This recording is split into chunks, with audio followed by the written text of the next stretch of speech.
Bonjour chers élèves. Aujourd'hui, nous allons résoudre une équation comportant ln. On se propose de résoudre l'équation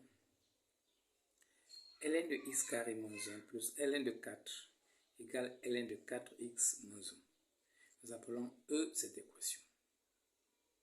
Bien, quand nous voulons résoudre une équation comportant le logarithme népérien, nous devons nous assurer que cette équation a un sens en déterminant le domaine de validité. C'est pour ça nous disons que E est défini si x carré moins 1 est strictement positif et 4x moins 1 aussi strictement positif. Pourquoi? Parce que le logarithme népérien de quelque chose existe si la chose-là est strictement positive.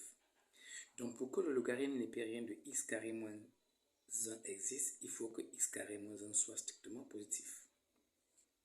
D'où ces contraintes que nous avons écrites ici, ces deux inégalités. Eh bien, pour déterminer le signe d'une inéquation, on commence par déterminer les racines de l'équation liées à cette inéquation. Donc nous résolvons déjà x carré moins 1 égale à 0, c'est facile à déterminer. X égale à plus ou moins 1. De même, 4x moins 1 égale à 0 si x égale à 1 quart. Ces connaissances nous permettent de déterminer tout de suite le signe de x carré moins 1 et le signe de 4x moins 1. Nous faisons un tableau de signes dans lequel nous allons écrire le signe des deux expressions. Et en mettant les valeurs qui annulent ces expressions sur la première ligne, qui est la ligne qui concerne les valeurs de x, et les valeurs de x varient entre moins l'infini et plus l'infini, puisque nous sommes dans l'ensemble grand R. Et donc, les nombres sont placés sur cet axe-là dans l'ordre croissant. Nous avons moins 1, qui est la valeur négative, et donc la plus petite, puis 1 quart, puis 1. Nous savons déterminer le signe d'un trinôme. Nous mettons le signe contraire de A, ici c'est 1. Nous mettons ce signe contraire entre les deux racines de ce trinôme. Entre moins 1 et 1 sont les racines de x carré moins 1. Donc, entre ces deux racines, je place le signe contraire de A. Ce signe contraire de A, comme A est 1, le signe contraire c'est moins. Et je place le signe de A ailleurs. Pour le signe de 4x moins 1, c'est un binôme. Nous plaçons le signe de A après la valeur qui l'annule, après donc ce 0. Et le signe contraire avant. Comme 4 est positif, nous écrivons 4 après et moins avant. Alors quand nous regardons dans ce tableau, nous avons une seule colonne qui comprend le signe plus, plus. Plus pour la première expression et plus pour la deuxième expression. Mais c'est ce que nous voulons justement, nous voulons que nos deux expressions soient strictement positives. D'où notre domaine de validité, c'est bien l'intervalle 1 à plus l'infini, 1 ouvert. Une fois que nous avons déterminé ce domaine de validité, nous avons tout à fait le droit d'appliquer les propriétés algébriques du logarithme népérien.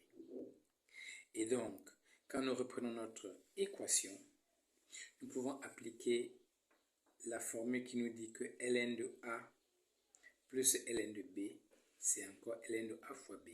C'est pour ça que cette première ligne est transformée en ln de 4 fois x carré moins 1. Le deuxième ne change pas. Une fois que nous avons fait cette transformation, nous trouvons ln à gauche et ln à droite. Quand nous avons ln à gauche et ln à droite, nous avons déjà pris les dispositions nécessaires. On est sûr que ces ln existent. Eh bien, nous pouvons simplifier par le ln à gauche et à droite et obtenir simplement 4x moins 4 égale 4x moins 1. Et nous obtenons une équation du second degré dont la résolution est assez facile. Nous trouvons dans notre équation, nous passons par delta et nous trouvons aisément ces racines.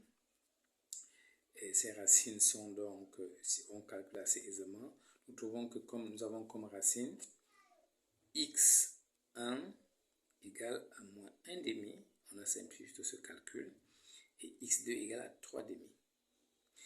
Alors, une fois que nous avons ces deux racines, nous devons vérifier si ces racines-là appartiennent à notre domaine de validité qu'on a trouvé plus haut, qui était, je vous le rappelle, 1 à plus l'infini. Mais de 1 à plus l'infini, il n'y a pas de nombre négatif, d'au moins 1 demi n'appartient pas au domaine de validité. Par contre, 3 demi qui dépasse 1 est bien dans le domaine de validité, et donc la solution, c'est simplement S égale à 3 demi. Voilà, chers élèves, comment on procède pour résoudre une équation comportant le logarithme népérien. Merci pour votre attention et à bientôt.